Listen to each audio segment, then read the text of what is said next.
Hello everyone, welcome to another episode of NLUD Conversations. Today I have the privilege to host Rakesh Maheshwari sir, who has spent the last 35 years as a bureaucrat and of recent headed the cyber law efforts by the MIT ministry. Thank you for joining us, sir. Thank you. Over this episode, we will ask him questions spanning his career, the different roles he took up, the IT rules, intermediary guidelines, so probably something around DPDP Act as well maybe, and we would also take up on his role as a designated officer under Section 69 capital A in the IT Act. And with that, I would like to start this episode and welcome sir with us. Thank you, sir.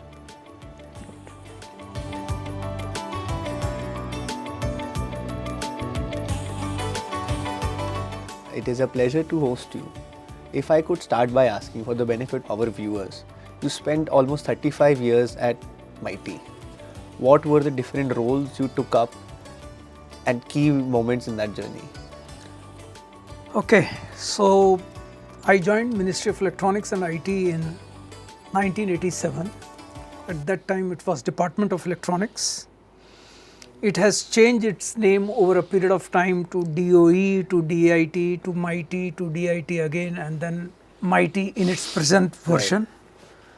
I was mostly working in quality assurance side of it, wherein there is an office in Ministry of Electronics and IT which is called as STQC Directorate.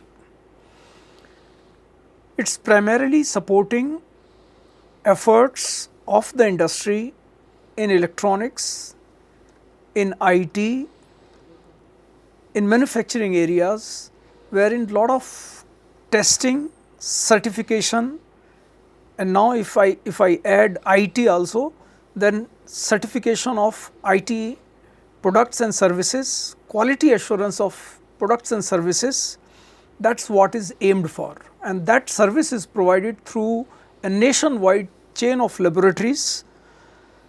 We have more than 15 laboratories all over India who therefore provide the highest level of accuracy in the country.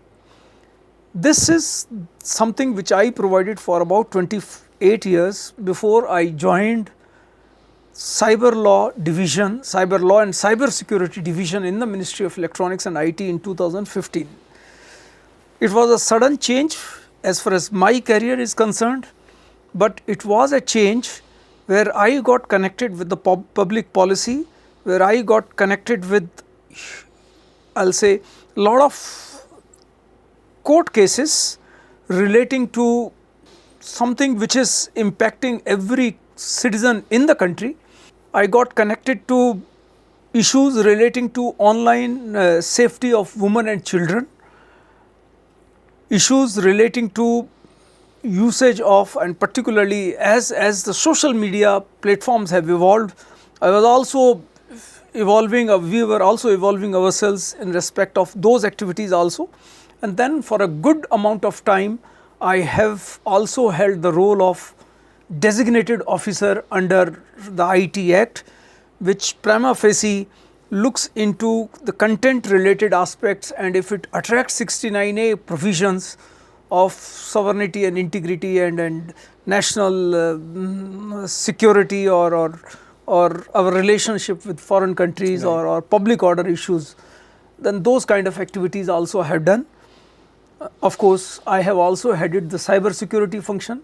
I have also headed activities relating to data protection activities in the country, and partly for UIDI as right, well as group coordinator of UIDI.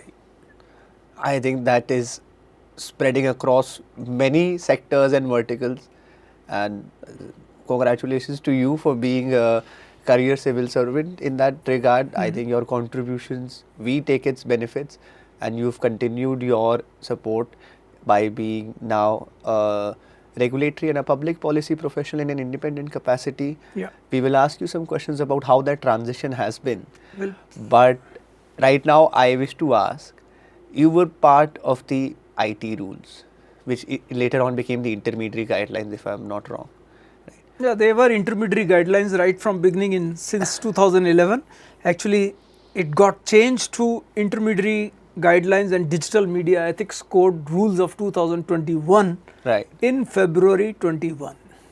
And how was that journey through its different editions, and then going ahead, and how it finally culminated, and how you think today it stands glaring issues? Yeah. So, under the IT Act, there were intermediary rules existing since 2011. Right. The rules are actually meant to provide due diligence for intermediary platforms while they enjoy the benefits of, I'll say, exemptions Let's under the safe the harbor principle. safe harbor provisions under the IT Act. In 2017-18, there were lots of cases of lynching which happened prima facie because of the usage of social media platforms, and Honorable Minister of Electronics and IT had to make a statement in the Parliament that government will do something more in respect of the due diligence being followed by the platforms to make them more safe, accountable to the users. And that is where the journey for the amendment of these 2011 rules started coming into picture. We had first round of consultations in the month of December 2018, and the very next day the draft, which was circulated just between 5 people, got leaked. Right. And it was at this moment that while the minister asked as to what was this and how exactly it happened, that we took permission of the Honorable Minister in verbal to allow us to put it on the net for public consultations. And this is how a premature draft of the new version of draft rules for intermediary guidelines came into existence in the public domain in December of 2018.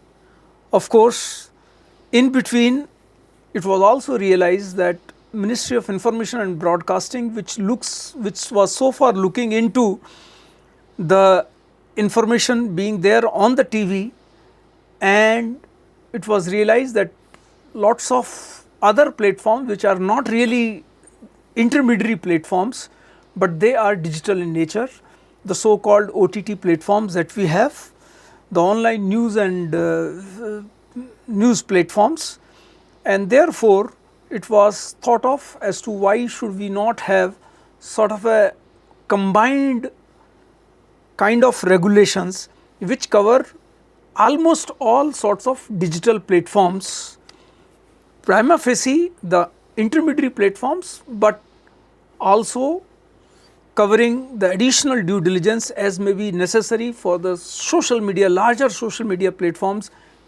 and also the OTT platforms, and also the online news platforms. So, put together, this is how the concept of the new intermediary guidelines, new intermediary rules was thought of, and the IT rules 2021 came into existence. So, in terms of its coverage for, let's say, a layperson to understand, it is not limited to, let's say, social media intermediaries or significant social media intermediaries, Facebook, Twitter or Instagram, as people would understand, but all sorts of platforms where they host content. It could be, let's say, smaller news pages, not just blogs, about sites. Not just about those platforms which host content. For example, Right. E-commerce platforms, for example, ISPs, for example, search engines, for example, many platforms, let's say edtech platforms, for example, Play Store. Now, all of them are not content hosting platforms, but on the other hand, we have, of course, e-commerce is one such content hosting platform, but then the majority which people deal today is prima facie the social media platforms, including the messaging platform, WhatsApp and Telegram and Signals that we see as on date. So, the due diligence which was thought of covered all of them, and particularly because the larger platforms have much more wherewithals to be able to do, and of course it is being consumed by, because it is being consumed by so many people. Therefore, it is an extra duty which was casted upon them, particularly because we were realizing in the courts that Google, for example, or Facebook or Twitter, when they represented in the court, they said that their Indian entities were not involved in the operations which were being provided by the main entity which is now existing outside India. And that is where we thought of maybe putting certain roles and responsibilities being available in India, so that those platforms which are providing services to the Indian users become accountable to the users in India through their presence, legal presence in India. So higher reach, higher accountability. Higher, I'll say business model, higher accountability. So the rules were also practical in some sense. To if it's based on the business model and their organization size, the obligations which were put forward. So is it the case that the practical enforceability was also an aspect? From a practical enforcement perspective, because it boils down to enforcement, any regulation after a certain point. Now that is something, I mean, which is prima facie some weakness in the IT Act. When the Act was written, the context was, in a way, I'll say, to give recognition to electronic documents. The context was to make it more business friendly, a enabling act. It is through the amendments in 2008 that certain provisions relating to cybercrime, relating to cyber security were added.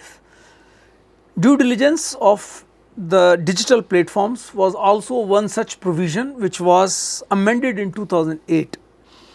So accordingly, the role of IT Act changed from a mere enabling act to some regulatory act as well. But prima facie, the governance part as to who shall be governing is still missing in the IT Act. That's one way you can say it's a weakness. The other way is that the Act in a way still remains largely enabling act, and those provisions are supposed to be then followed by say for example the due diligence, additional due diligence which have been brought in are supposed to be in any case followed by the platforms. If they are found not to be following them, courts in any case are the next step of I'll say adjudication. Of course, there are certain adjudicatory powers which are also available in the IT Act. So put together, I believe not a very good implementation and enforcement model, but in a sector which is growing so fast, which is evolving every day, enforcement may not be or a high level of enforcement may not be a good idea as well. You spoke about enforcement and adjudication and the officers. Well, we know that for almost a period of 5 years, you were the designated appointed officer under Section 69 capital A. For the benefit of our viewers, what is Section 69 capital A? What is the role of the officer?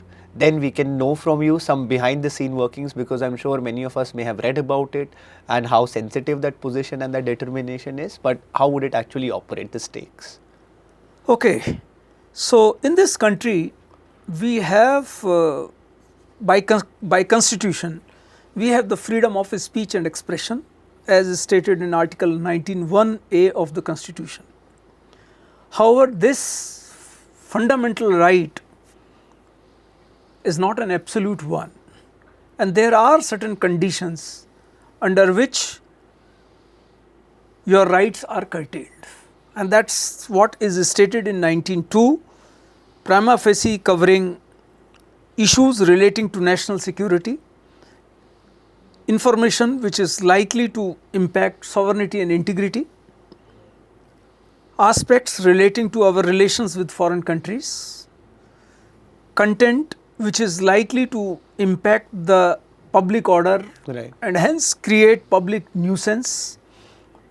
There are other aspects of obscenity and defamation of the court.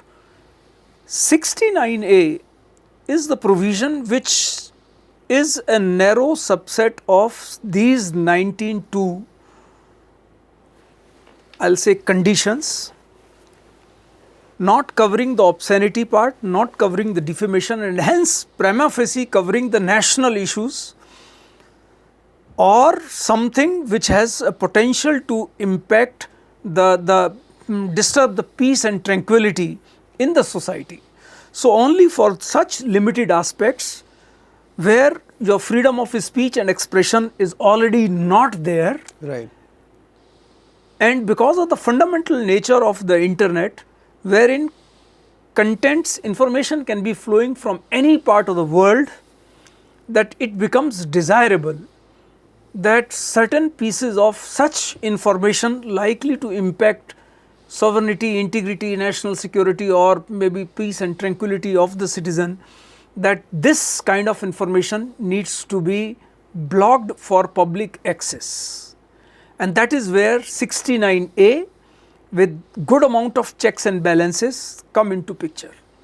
I can give you example that, for example, there is, let us say, material promoting terrorism. Right.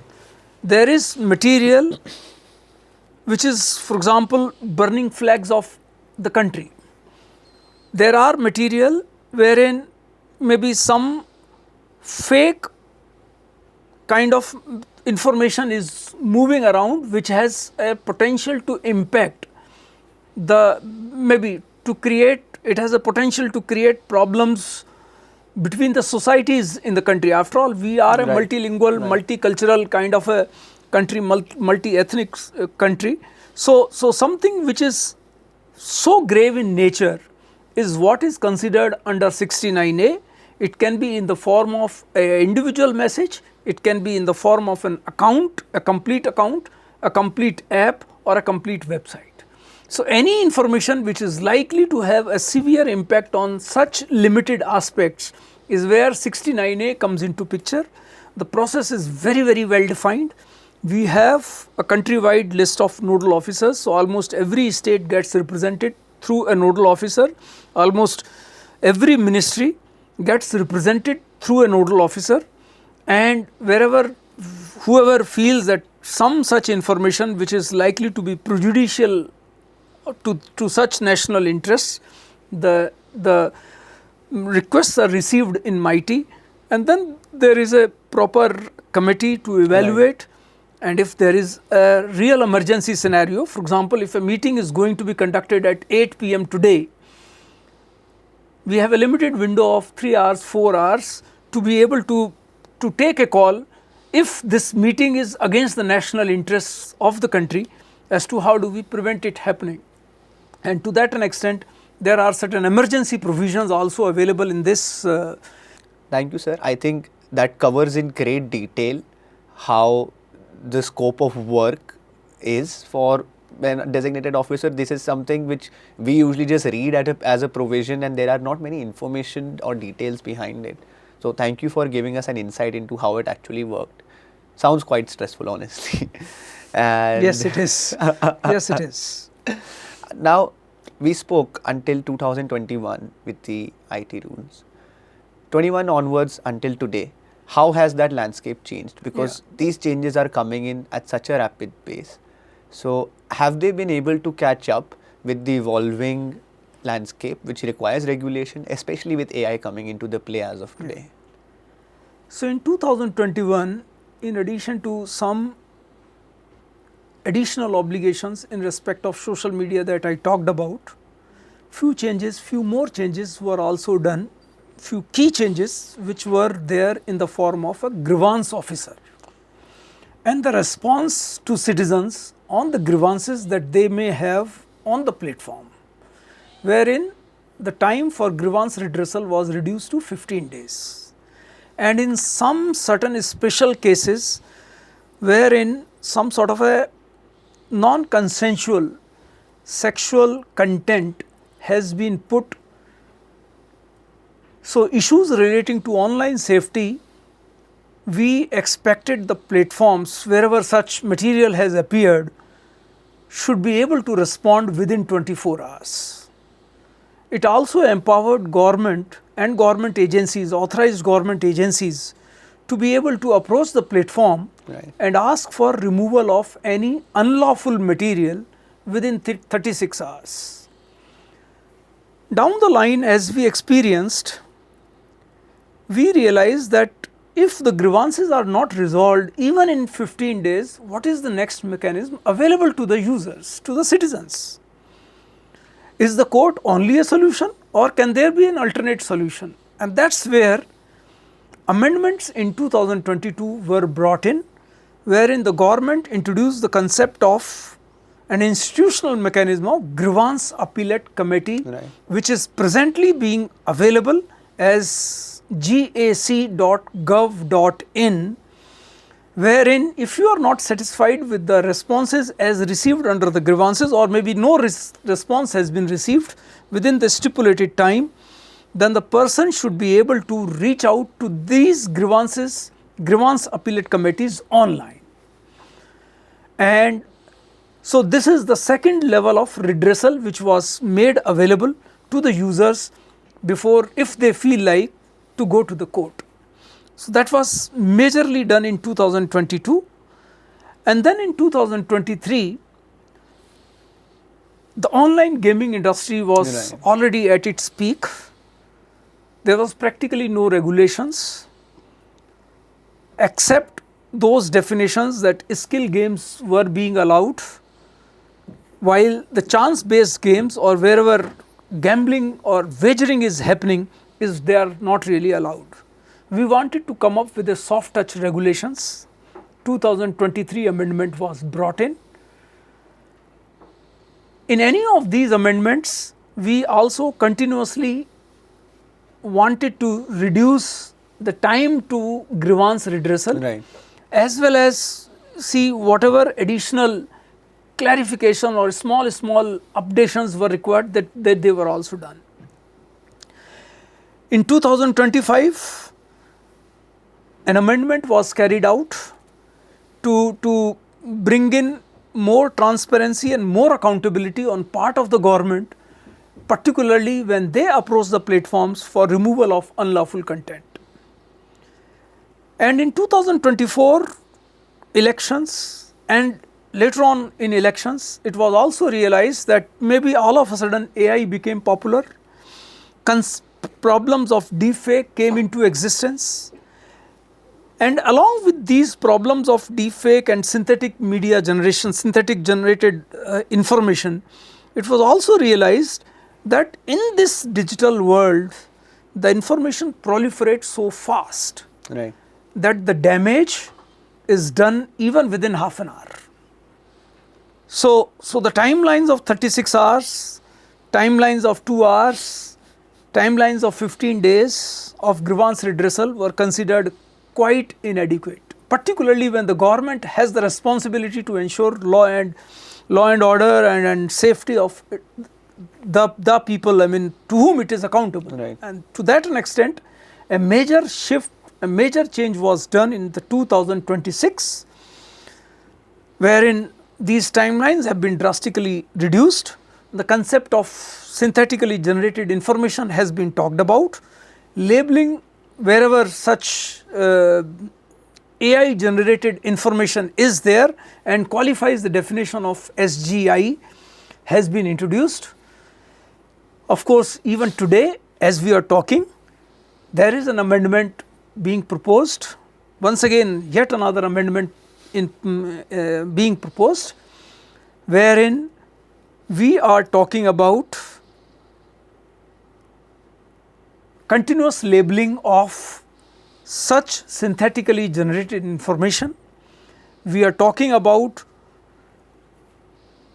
certain advisories, certain guidelines, certain SOPs which were issued by the government to be also brought in rules, and intermediaries and publishers also being made a bit more accountable than what they were in the IT rules. So if we understand continuously labeling synthetically generated information, in layperson terms, is it that it should carry generated by AI as a label? Yeah. Continuous. Yes. It's a permanent disclaimer on any content which is So the there. whole idea is, particularly if it is a video, that the video will continue to show that it is AI generated. Yes. So as of today, maybe the disclaimer is put right in the beginning. Now it is expected, of course the draft rules are still in consultation period, that it remains throughout, so that if anybody cuts a frame out of it, Yes. hopefully this word AI generated remains still in that frame. Similar to a watermark based feature. Similar to a watermark. I think it's premature to ask this question maybe, but not from a legal standpoint, but from your understanding as a professional expert in this. How would it be possible to achieve this? On whom does the onus fall to identify and label a certain content as synthetically generated? And another aspect which I would like to ask is, what is the extent of something being synthetically generated? For example, let's say I took a picture. I often take pictures and I put it into the Gemini Nano Banana for some color based editing. Sometimes it makes certain changes in the text which were unintended, but I did it for the theme and the colors. Does it also come under synthetically generated, or is it altered? Where does the standard lie? I think these are questions which are open for consultation, but your preliminary thoughts please. Yeah, so as far as synthetic generated information part is concerned, consultation is already over and the rules have already been published in February 2026. Right. The rules clearly differentiate as to what needs to be labeled and what need not be. Okay. The whole idea is, if you are trying to impersonate a person, or maybe a person which has been AI generated, looks very similar to a real person or to a real event, then those kind of imagery, including images, including audio, including video, is supposed to be labeled. Otherwise, not every other material which is AI generated needs to be labeled so, because it is not harm. So once again, it is a proportionate kind of a problem. If it is likely to be harmful, it should be so conveyed. Otherwise, it is not required to be done. Thank you so much, sir. I think I personally got to learn a lot from you today, and I hope it was the same for our viewers who are watching, and they get an insight into how the government machinery operates, because the government is one aspect, but officers like you who dedicate their life throughout to ensure that it's running and fulfills its mandate. So we are forever grateful for your contribution. It's my pleasure also interacting with you and Right. interacting with NLU. So it's a privilege for me also. Good, thank you. Thank you so much, sir.